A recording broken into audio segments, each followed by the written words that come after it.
Falls the Shadow started with research into my father's involvement in World War I, and it was always something I was going to research, and it's been absolutely wonderful. I've literally pulled the box out from the bottom drawer and lifted the lid and investigated what happened.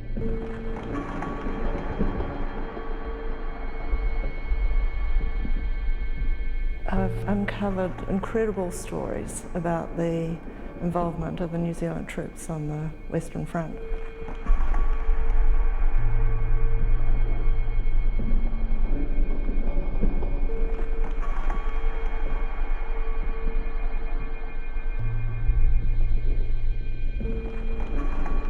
The clay is really disposable and ordinary, and those young men's bodies were disposable and ordinary.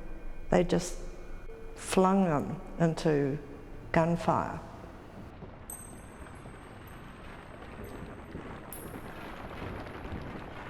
Conceptualising was an absolute on-the-edge thing because I was working with something really personal, caring for something really important. And I was working in my workshop and I was making arms.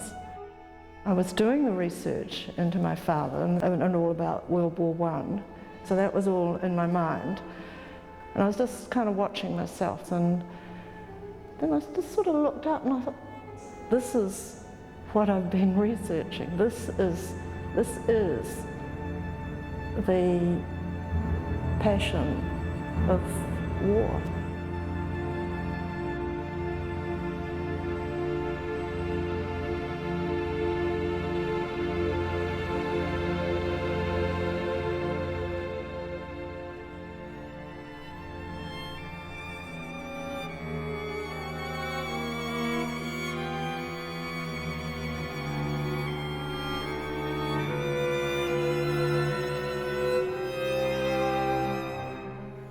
Between the memory and the silence falls the shadow.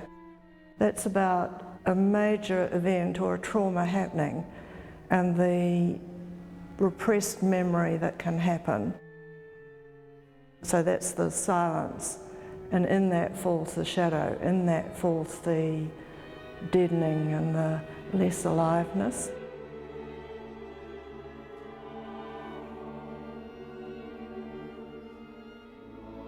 This is acknowledging that repressed memory, but I think as a nation we've done that with our great and tragic stories of World War I. So this is my part of lifting the lid on that. I feel this work, it's got a lot to say, and I'm still finding out about it.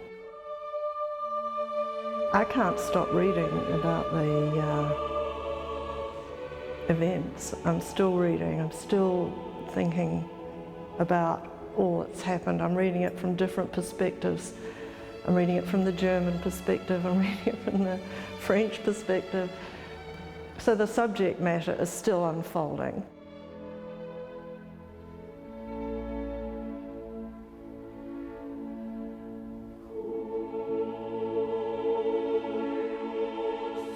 It's a great satisfaction that it's a tribute to my father. His memory was kind of tucked into a little box in the bottom drawer, and it feels a very precious thing to be able to take it out and bring it here. I think it's important that it's seen because it's lifting the awareness of our nation's amazing stories, and triumph and loss and grief and just the truth, which was concealed for a long, long time.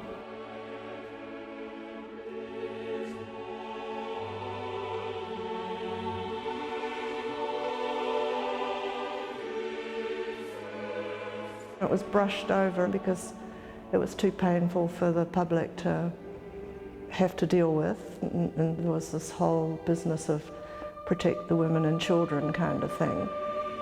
You know, I mean, that touches me, I guess, because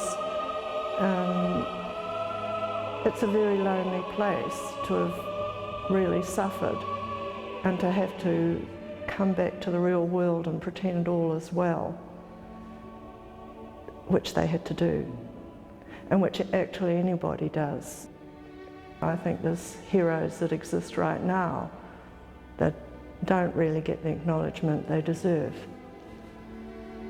So this is my way of making a comment on that.